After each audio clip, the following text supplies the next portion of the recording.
Hello दोस्तों, आप सभी को हमारे YouTube channel Noble Study One पर मोस्ट वेलकम है दोस्तों। तो दोस्तों इस वीडियो में हम देखेंगे इतिहास के टॉप 70 प्रश्न देखेंगे दोस्तों। वैसे तो मैं पूरा जो प्राचीन भारत है उसको समाप्त कर दिया हूँ। अगर उसको आप देखना चाहते हैं और अच्छा वहाँ से ज्ञान अर्जित करना चाहते हैं तो इसी वीडियो के डिस्क्रिप्शन में लिंक होगा, वहाँ पे जा देख सकते हैं दोस्तों। उसमें मैंने 8 टॉपिक कंप्लीट कर दिया हूँ, 8 टॉपिक पूरा प्राचीन भारत को कंप्लीट कर दिया हूँ, काफ़ी इंपॉर्टेंट है, उसको भी जाके देख सकते हैं। और ये क्वेश्चन ऐसे हैं दोस्तों कि एग्जाम में ये बार बार रिपीट होता है। तो लेट नहीं करेंगे, चलेंगे पहला क्वेश्चन पर। तो पहला क्वेश्चन यहाँ पे दोस्तों आ चुका है और यहाँ पे पूछा गया है आपसे कि बौद्ध संघ में भिक्षुनी के रूप में स्त्रियों के प्रवेश की अनुमति बौद्ध द्वारा दी गई थी। यानी कि इससे पहले अनुमति नहीं थी स्त्रियों की, लेकिन बौद्ध द्वारा दी गई थी। ठीक है, तो ये कौन सा कहाँ पे दी गई थी ये पूछा गया है। तो ये दी गई थी वैशाली में। कहाँ पे? वैशाली में। ठीक है, याद रखिएगा, काफ़ी महत्वपूर्ण क्वेश्चन है, अगर डीप में जाएगा तो यहाँ से पूछ लेगा। बढ़ते हैं अगला क्वेश्चन पर। तो अगला क्वेश्चन ये रहा आपका 2 नंबर का। पूछा गया है कि बुद्ध किसके सिक्कों पर अंकन हुआ। यानी जो बुद्ध है, गौतम बुद्ध, ठीक है, तो किसके सिक्का पर ये अंकन था। तो कनिष्क जो सिक्का चलाया था यहाँ पे जो भगवान बुद्ध था, भगवान बुद्ध, उसका यहाँ पे चित्र अंकन था। ठीक है, कनिष्क भी याद रखिएगा, काफ़ी महत्वपूर्ण ये क्वेश्चन मैं करवा रहा हूँ। अगला क्वेश्चन जो यहाँ पे 3 नंबर का है, यहाँ पे पूछा गया कि ऋग्वेद में अफगानिस्तान के साथ आर्यों के संबंध का सूचना कौन सी नदी है। ऋग्वेद में अफगानिस्तान के साथ आर्यों का संबंध का सूचन यानी कि सूचना जो है कौन सा नदी से प्राप्त होता है। तो ये प्राप्त होता है दोस्तों आपका कुंभा या करमू, कुंभा या करमू, इस नदी से ऐसा ज्ञात होता है। सी ऑप्शन यहाँ पे सही है। बढ़िएगा अगला चौथा नंबर क्वेश्चन का। तो चौथा नंबर क्वेश्चन ये रहा आपका। पूछा गया कि इतिहास के ज्ञात स्रोतों के अनुसार श्रावस्ती नगर की आकृति थी। यानी कि श्रावस्ती नगर की आकृति कैसा थी ये पूछा गया है। तो अर्धचंद्राकार, अर्धचंद्राकार मीन्स इस तरह से होगा। ठीक है ना, इस तरह से आपका, इस तरह से। ठीक है, अर्धचंद्राकार। ठीक है, इस तरह से आकृति किसका था? श्रावस्ती नगर का।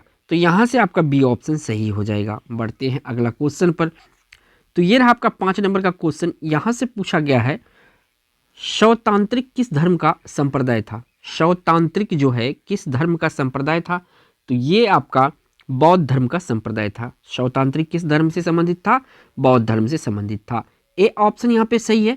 दोस्तों आप अगर चाहते हैं कि किसी भी एग्जाम की तैयारी करते हैं, अच्छा ज्ञान अर्जित करना चाहते हैं, टॉपिक वाइज करना चाहते हैं दोस्तों, तो इस चैनल हमारे नोबल स्टडी वन को सब्सक्राइब करके बेल आइकन प्रेस कर ले, ताकि जो भी ज्ञानवर्धक वीडियो आएगा आपका परीक्षा से रिलेटेड, वो आपको मिल जाएगा। ठीक है, बढ़ते हैं अगला क्वेश्चन पर। तो अगला क्वेश्चन ये रहा आपका 6 नंबर का। यहाँ से पूछा गया है कि प्रथम गुप्त शासक जिसने परम भागवत की उपाधि धारण की थी। तो देखिए चंद्रगुप्त सेकेंड जो है दोस्तों, चंद्रगुप्त सेकेंड, इन्होंने ही परम भागवत की उपाधि धारण किया था और ये गुप्त शासक था। कौन था? चंद्रगुप्त द्वितीय। यानी कि सी ऑप्शन इस क्वेश्चन का राइट आंसर है। कौन सा? परम भागवत। ठीक है, याद रखिएगा, परम भागवत की उपाधि धारण किया था चंद्रगुप्त द्वितीय ने। बढ़ते हैं अगला क्वेश्चन पर। तो अगला क्वेश्चन ये रहा आपका 7 नंबर का। यहाँ से पूछा गया कि महाजैन विद्वान हेमचंद्र किसकी सभा में थे। ये जो हेमचंद है यहाँ पे, हेमचंद, ये किसकी सभा में शोभा बढ़ाते थे, ऐसा भी कह सकता है। तो ये शोभा बढ़ाते थे जयसिंह सिद्धराज के, जयसिंह सिद्धराज के सभा में थे हेमचंद। ठीक है, और ये जैन विद्वान थे। ठीक है, सी ऑप्शन यहाँ पे सही है। आगे बढ़िएगा अगला क्वेश्चन पर। तो अगला क्वेश्चन ये रहा दोस्तों और 8 नंबर का क्वेश्चन है। यहाँ से पूछा गया कि शुंग राजवंश का संस्थापक कौन था। काफ़ी महत्वपूर्ण क्वेश्चन है, वीवीआई क्वेश्चन है ये, एग्जाम में बार बार एसएससी वगैरह, यूपीएससी, बीपीएससी में, और जो है कि आपका जो स्टेट लेवल का एग्जाम होता है, ये क्वेश्चन बार बार पूछा जा रहा है। ठीक है, तो पुष्यमित्र शुंग, इसका यहाँ पे लिख लीजिएगा, शुंग यहाँ पे छूट गया है, इसका पुष्यमित्र शुंग जो है शुंग वंश के संस्थापक थे। यानी बी ऑप्शन इस क्वेश्चन का राइट आंसर हो जाएगा। बढ़िएगा अगला क्वेश्चन पर। तो अगला क्वेश्चन ये रहा दोस्तों।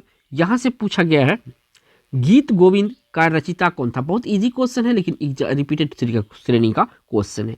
तो गीत गोविंद का रचिता जो है ये है जयदेव। कौन है? जयदेव है। यानी कि सी ऑप्शन यहाँ पे सही है। बढ़िएगा अगला क्वेश्चन पर। तो अगला क्वेश्चन ये रहा आपका 10 नंबर का। यहाँ से पूछा गया है कि औरंगजेब कौन सा वाद्य यंत्र बजाता था। ये आपका जो है मुगल सम्राट, मुगल में लिख देता हूँ, मुगल सम्राट का ये शासक था। ठीक है, तो ये कौन सा वाद्य यंत्र बजाता था? ये वीणा बजाता था। क्या बजाता था? वीणा बजाता था। सी ऑप्शन यहाँ पे सही है। बढ़ते हैं अगला क्वेश्चन पर। अगला क्वेश्चन ये रहा 11 नंबर का। यहाँ से पूछा गया है किस सुल्तान ने इक्ता व्यवस्था आरंभ की, या इक्ता जो व्यवस्था था या इक्ता प्रथा भी लिखा रहता है क्वेश्चन में, तो इसका प्रारंभ किसने किया था? तो इक्ता व्यवस्था का प्रारंभ जो किया गया था ये किया गया था इल्तुतमिश के द्वारा। किसके द्वारा? इल्तुतमिश के द्वारा। और ये जो है गुलाम वंश का शासक था, इसे गुलामों का गुलाम भी कहा जाता है। बढ़िएगा अगला क्वेश्चन पर। तो अगला क्वेश्चन ये रहा 12 नंबर का, काफ़ी महत्वपूर्ण क्वेश्चन है कि आबू के दिलवाड़ा जैन मंदिर किसने बनाया? ये माउंट आबू में पूरा इसको लिखेंगे तो माउंट आबू राजस्थान में है ये दिलवाड़ा जैन मंदिर। इसको किससे बने हैं, सॉरी यहाँ पे किससे बने हैं? तो ये बने हैं संगमरमर से। किससे बने हैं? संगमरमर से बने हैं। डी ऑप्शन यहाँ पे करेक्ट होगा। बढ़िएगा अगला क्वेश्चन पर। तो अगला क्वेश्चन ये रहा आपका 13 नंबर का। यहाँ से पूछा गया चित्तौड़ का कीर्ति स्तंभ किसने बनाया था? चित्तौड़ का कीर्ति स्तंभ किसने बनाया था? ये बनाया था राणा, कौन बनाया था? राणा कुंभा बनाया था। यहाँ पे याद रखिएगा राणा कुंभा, कीर्ति स्तंभ कुंभा।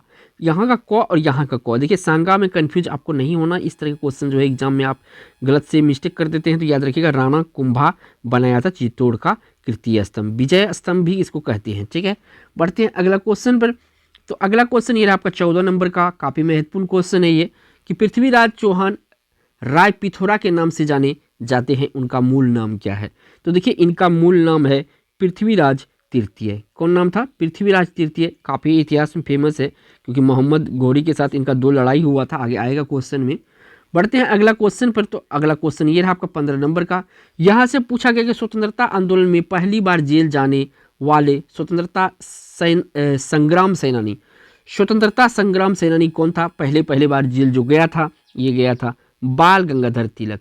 बाल गंगाधर तिलक और ये लाजपत राय और एक बिपिन चंद्र पाल है, ये तीनों का तीनों जो है गरम दल के नेता है कांग्रेस के। ठीक है, ये ऑप्शन यहाँ पे सही है। बढ़ते हैं अगला क्वेश्चन पर। अगला क्वेश्चन ये रहा आपका 16 नंबर का, काफ़ी महत्वपूर्ण क्वेश्चन है कि रजिया सुल्तान किसकी बेटी थी? काफ़ी मशहूर इसलिए है दोस्तों, ये भारत का प्रथम महिला शासिका थी। इससे पहले कोई महिला भारत में शासन नहीं की थी और ये महिला होकर शासन किया था, इसलिए ये भारत की प्रथम महिला शासिका है रजिया सुल्तान। ये काफ़ी फेमस है। ठीक है, और ये इल्तुतमिश की बेटी है। इनके बारे में याद रखिएगा, किसकी बेटी थी? इल्तुतमिश की बेटी थी। ठीक है, और इन्होंने भी शासन चलाया था। बढ़ते हैं अगला क्वेश्चन पर। तो अगला क्वेश्चन ये रहा 17 नंबर का, काफ़ी महत्वपूर्ण क्वेश्चन है। यहाँ पे पूछा गया तराइन की पहली लड़ाई किसके बीच हुई थी? तो एक तरफ था पृथ्वीराज चौहान, यहाँ पे पृथ्वीराज चौहान है और इसमें एक मिनट, पृथ्वीराज चौहान यहाँ पर है और मोहम्मद गौरी, ये थर्ड है, पृथ्वीराज थर्ड भी आ सकता है। ठीक है ना, और मोहम्मद गौरी, इन दोनों के बीच लड़ाई हुआ था। 2 लड़ाई, एक तो 1191 में हुआ था, एक हुआ था 1192 में। ठीक है, तो प्रथम में क्या हुआ था? इसमें चौहान यानी कि पृथ्वीराज चौहान की विजय हुई थी। दूसरा में क्या हुआ था? गौरी की विजयी हुई थी। ठीक है, दोनों चीज़ याद रखिएगा दोस्तों। ठीक है, काफ़ी महत्वपूर्ण है। बढ़ते हैं अगला क्वेश्चन पर। तो अगला क्वेश्चन ये रहा आपका 18 नंबर का। यहाँ से पूछा गया किस शासक की पोलो खेलते समय मृत्यु हुई थी? यानी कि जब पोलो खेल रही थी उसी समय इसकी मृत्यु हो गई थी। ये कौन सा शासक था? तो ये शासक जो है दोस्तों, ये है आपका कुतुबुद्दीन ऐबक। कुतुबुद्दीन ऐबक का मृत्यु पोलो खेलते समय हुई थी, यानी कि ए ऑप्शन यहाँ पे सही है। काफ़ी महत्वपूर्ण क्वेश्चन है, वीडियो को स्किप नहीं करना है, वीडियो को पूरा वॉच करना है। बढ़ते हैं अगला क्वेश्चन पर। तो अगला क्वेश्चन ये रहा 19 नंबर का।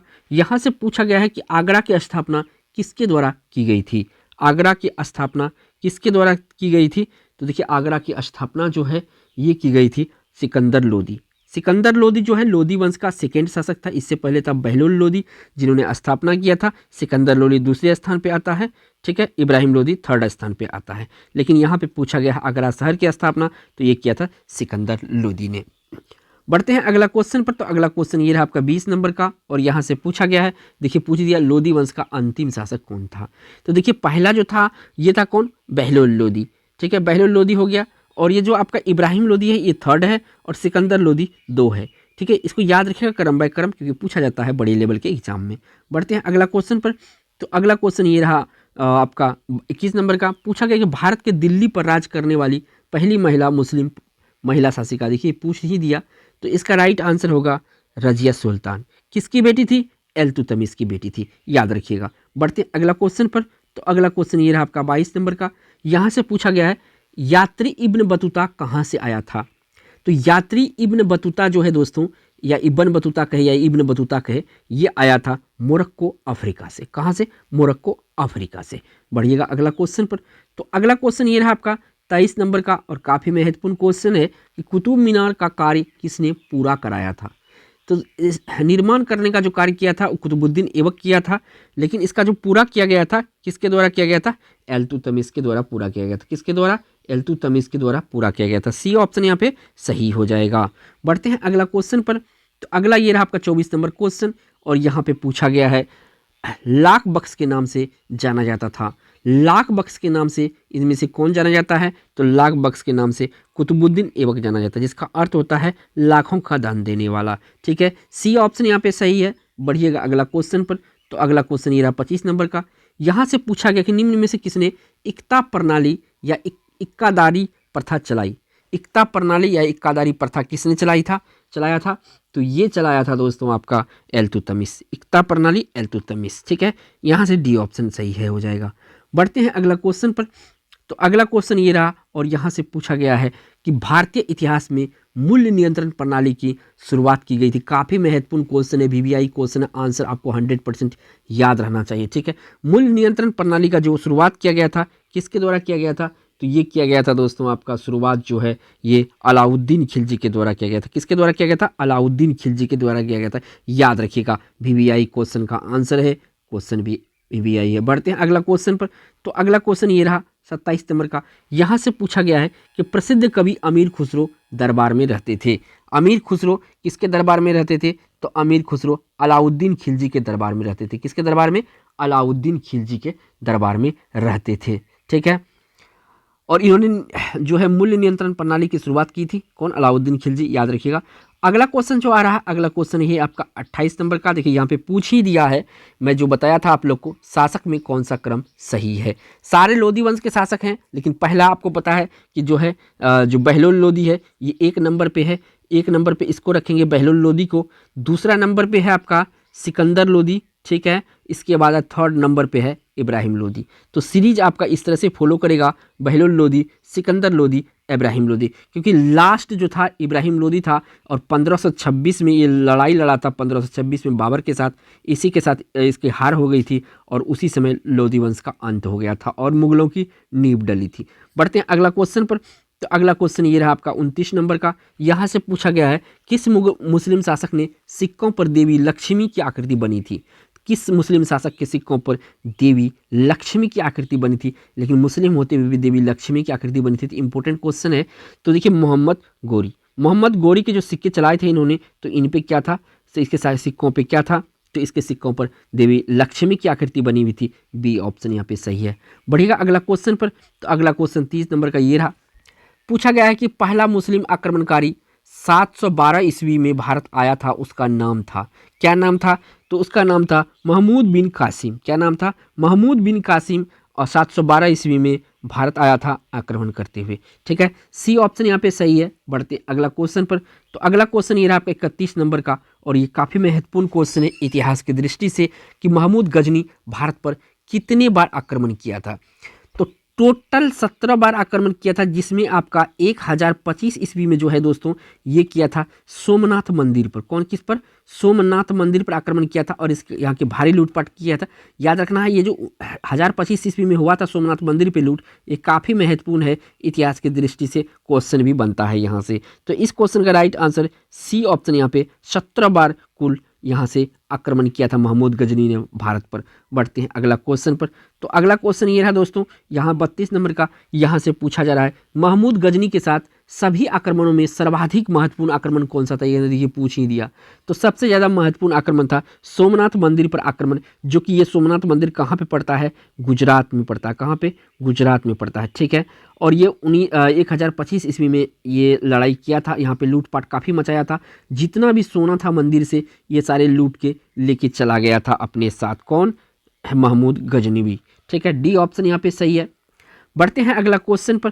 तो अगला क्वेश्चन 33 नंबर का ये रहा और यहाँ पे पूछा है अल बेरूनी किसके शासनकाल में के इतिहासकार थे, या अल बरूनी किसके शासनकाल के इतिहासकार थे। तो अल बरूनी जो है ये शासनकाल किसके थे, महमूद गजनवी के शासनकाल के इतिहास थे। कौन, अल बरूनी। ए ऑप्शन यहाँ पे सही हो जाएगा। बढ़िएगा अगला क्वेश्चन पर। तो अगला क्वेश्चन ये रहा आपका 34 नंबर का। यहाँ से पूछा गया है आत्मकथा शाहनामा के लेखक कौन है। यहाँ पे शाहनामा के लेखक पूछा है, तो शाहनामा का जो लेखक है ये है फिरदौसी। कौन है? फिरदौसी शाहनामा के लेखक है। ये एक आत्मकथा है। बढ़ते हैं अगला क्वेश्चन पर। तो अगला क्वेश्चन ये रहा, पूछ दिया यहाँ पे, पूछा गया कि तराइन का प्रथम युद्ध कब हुआ था? तो आप सभी को पता है कि 1191 में हुआ था ये तराइन का प्रथम युद्ध था। ठीक है, प्रथम युद्ध था जिसमें किसकी जीत हुई थी? पृथ्वीराज चौहान जो है, जिसे थर्ड के नाम से भी जाने जाते हैं, इसकी जीत हुई थी। और दूसरा जो हुआ था, तराइन का दूसरा युद्ध जो हुआ था, ये हुआ था आपका 1192 में, जिसमें गौरी की विजयी हुई थी। किसी? गौरी की विजयी हुई थी। याद रखिएगा, यहाँ से बी ऑप्शन सही है। बढ़िएगा अगला क्वेश्चन पर। तो अगला क्वेश्चन ये आपका 36 नंबर का। यहाँ से पूछा गया है, किस राजपूत राजा ने महमूद गौरी को पहली बार हराया था? तो इसमें आपको कंफ्यूज नहीं होना है। भीम द्वितीय जो था दोस्तों, ये सोलंकी वंश का शासक था और ये भी राजपूत था। तो ये हराया था कब? तो 1178 ईस्वी में हराया था। कब हराया था? 1178 ईस्वी में। पहली पराजय इसको मिला था इसी से, भीम द्वितीय से, जो कि राजपूत राजा था। और यहाँ पे एक जो हार मिली थी पृथ्वीराज चौहान के द्वारा मिला था 1191 में। ठीक है, तो दोनों चीज़ को याद रखिएगा, लेकिन आप पृथ्वीराज चौहान में कंफ्यूज नहीं होगी। इससे पहले जो हराया था भीम द्वितीय ने हराया था। सोलंकी वंश का ये राजपूत शासक था भीम द्वितीय। ए ऑप्शन यहाँ पे सही है। बढ़ते हैं अगला क्वेश्चन पर। तो अगला क्वेश्चन ये रहा, और यहाँ से पूछा गया है कि दिल्ली सल्तनत पर शासित हुआ कुल दिल्ली सल्तनत शासित हुआ कुल कितना शासक के द्वारा? तो यहाँ पे कुल 5 राजवंशों के द्वारा, कुछ 5 राजवंशों के द्वारा जो है कि दिल्ली में शासन चला था, यानी कि बी ऑप्शन यहाँ पे सही है। अगला क्वेश्चन यहाँ पे देखिएगा, अगला क्वेश्चन ये रहा और 38 नंबर का। यहाँ पे पूछा गया, भारत में गुलाम वंश का संस्थापक कौन था? तो कुतुबुद्दीन ऐबक था। कौन था? कुतुबुद्दीन ऐबक था। एक खुद गुलाम था दोस्तों। ठीक है, और इसका भी गुलाम था इल्तुतमिश। तो इल्तुतमिश को गुलामों का गुलाम भी कहा जाता है। बढ़ते हैं अगला क्वेश्चन पर। तो अगला क्वेश्चन ये रहा आपका 39 नंबर का। यहाँ से पूछा गया है कि सन 1210 में कुतुबुद्दीन ऐबक के पश्चात दिल्ली का सुल्तान कौन बना था? यहाँ पे बात चला है 1210 के बाद, यानी इसकी मृत्यु हो गई थी घोड़े से गिरकर। तो इसके बाद दिल्ली का सुल्तान कौन बना था? इसके बाद जो दिल्ली का सुल्तान बना था वो था इल्तुतमिश। जस्ट इसके बाद इल्तुतमिश बना था। ठीक है, याद रखिएगा। और ये जो था, ये इसका कुतुबुद्दीन ऐबक का एक गुलाम था, इसीलिए कुतुबुद्दीन ऐबक भी किसी का गुलाम था, उसका गुलाम था इल्तुतमिश, इसीलिए इसे गुलामों का गुलाम भी कहा जाता है। बढ़िएगा अगला क्वेश्चन पर। 40 नंबर का। यहाँ से पूछा गया कि वह दिल्ली का सुल्तान कौन था जिसकी मृत्यु चौगान खेलते हुई थी? पोलो, यानी कि चौगान मीन्स पोलो खेलते हुए मृत्यु हुई थी। वो कौन शासक था? तो वो शासक था आपका जो है कुतुबुद्दीन ऐबक। कुतुबुद्दीन ऐबक की जो मृत्यु था वो चौगान खेलते हुए, यानी पोलो खेलते वक्त हो गई थी। ये ऑप्शन यहाँ पे सही है।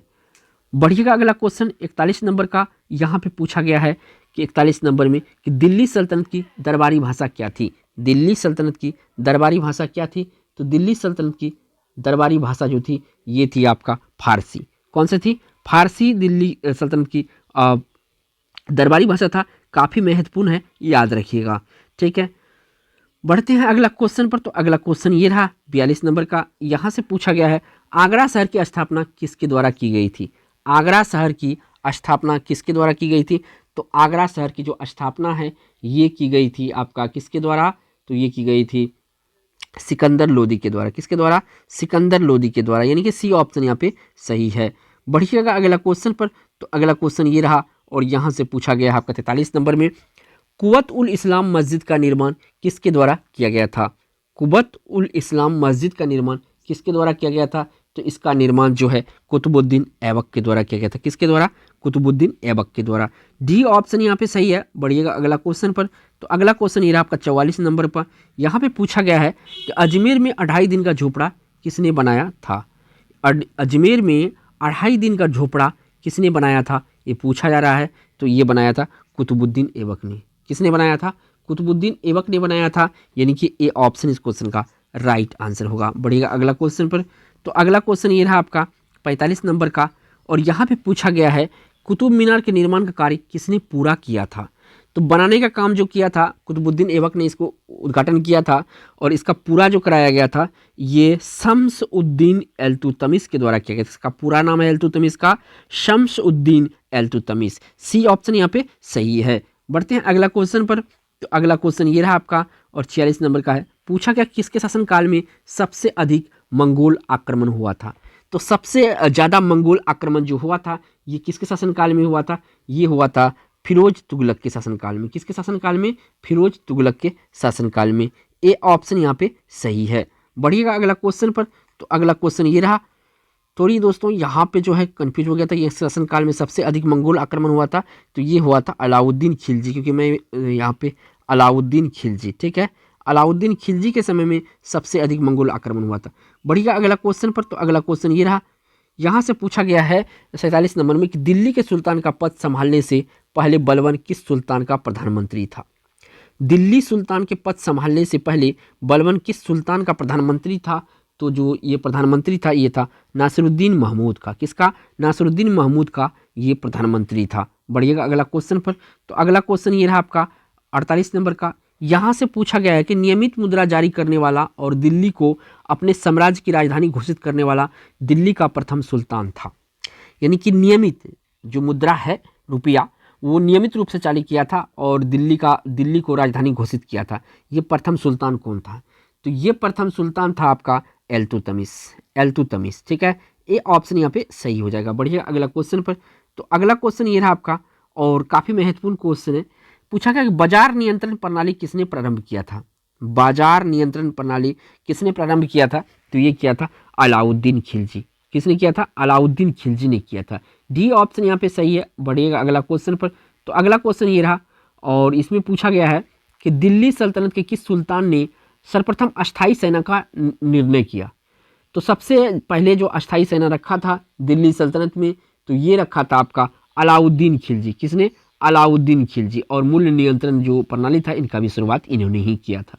बढ़ते हैं अगला क्वेश्चन पर। तो अगला क्वेश्चन ये रहा और यहाँ पे पूछा गया है कि चंगेज खान का वास्तविक नाम क्या था। तो चंगेज खान का वास्तविक नाम था दोस्तों तेमुजीन। क्या था, तेमुजीन इसका वास्तविक नाम था। ए ऑप्शन इस क्वेश्चन का राइट आंसर होगा।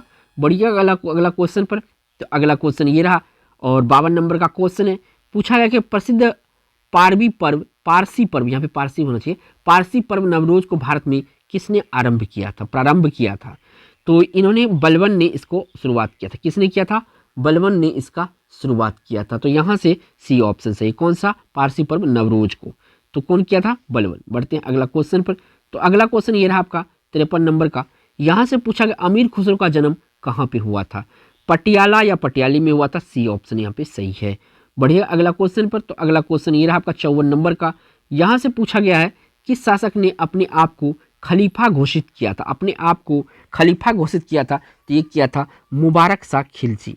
मुबारक शाह खिलजी ने अपने को खलीफा घोषित कर लिया था। सी ऑप्शन यहाँ पे सही है। बढ़िएगा अगला क्वेश्चन पर। तो अगला क्वेश्चन ये रहा आपका 55 नंबर का। यहाँ पे पूछा गया है लाख बख्श के नाम से जाने जाने वाला भारतीय शासक कौन था। तो लाख बख्श जो कहा जाता था एक कुतुबुद्दीन ऐबक को कहा जाता था। किसको, कुतुबुद्दीन ऐबक को। डी ऑप्शन यहाँ पे सही है। बढ़िएगा अगला क्वेश्चन पर। तो अगला क्वेश्चन ये रहा आपका 56 नंबर का और यहाँ पे पूछा गया है कि यात्री इब्न बतूता किसके शासनकाल में भारत आया था। इब्न बतूता किसके शासनकाल में भारत आया था।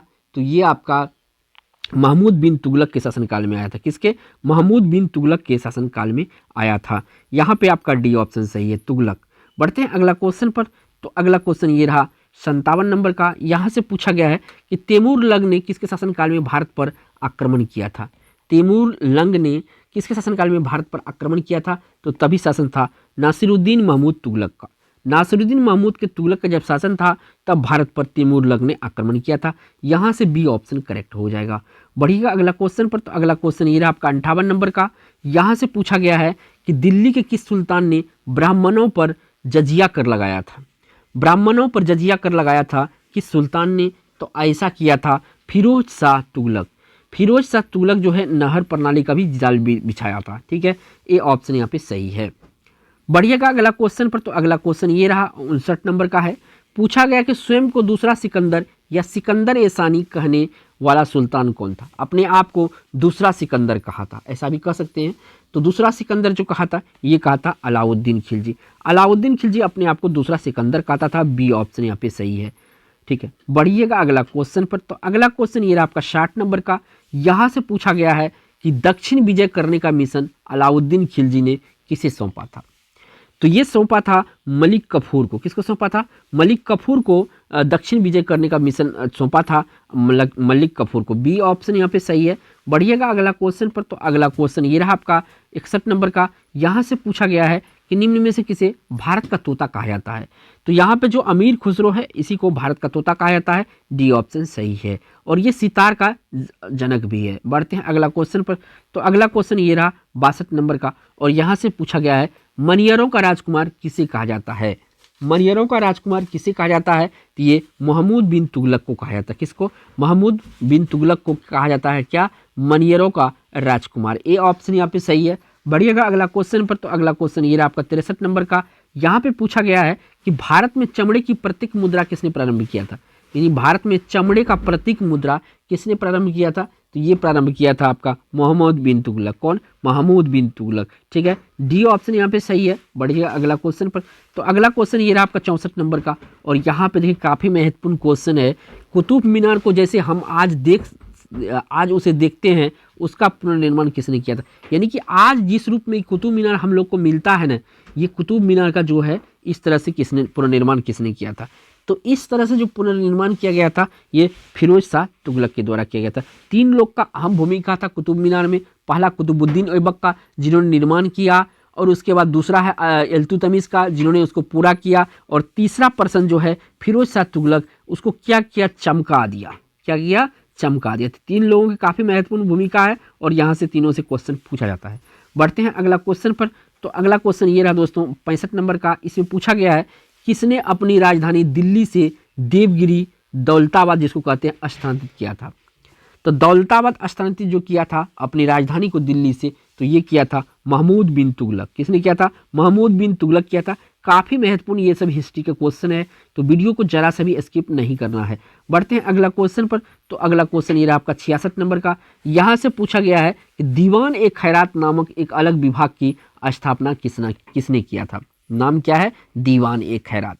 तो दीवान ए खैरात विभाग का जो स्थापना किया गया था ये किया गया था फिरोज तुगलक के द्वारा। किसके साथ? फिरोज शाह तुगलक के द्वारा। ठीक है, फिरोज शाह तुगलक जो नहर प्रणाली किया था, नहर इन्हीं का देन है। ठीक है, जाल बिछा दिया था भारत में। बी ऑप्शन यहाँ पे सही है। बढ़िया अगला क्वेश्चन पर।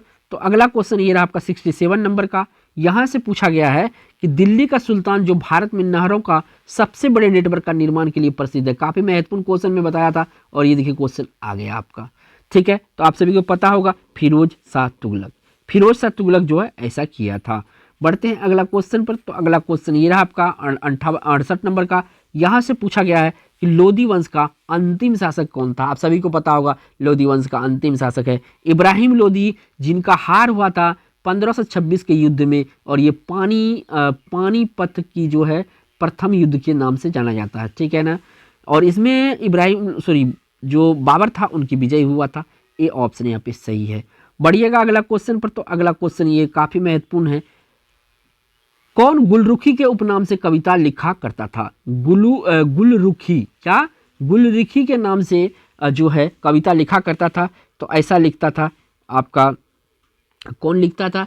तो ये लिखता था आपका सिकंदर लोदी। सिकंदर लोदी जो कविता लिखता था उसका उपनाम था गुलरुखी। सी ऑप्शन यहाँ पे सही है। तो दोस्तों मैंने लगभग में यहाँ पे 70 क्वेश्चन डिस्कस किया हूँ जो कि काफ़ी VVI है। अगर एक बार में वीडियो याद नहीं हुआ क्वेश्चन का आंसर तो दोबारा वीडियो को देख सकते हैं। ठीक है, और दोस्तों अगर वीडियो पे पहली बार हमारे चैनल पे आए हैं तो चैनल को प्लीज़ सब्सक्राइब करके बेल आइकन प्रेस कर लेगा, जो कि आने वाला वीडियो है उसका नोटिफिकेशन आपको मिले और अच्छा ज्ञान उससे मिले। थैंक्स फॉर वॉचिंग दोस्तों।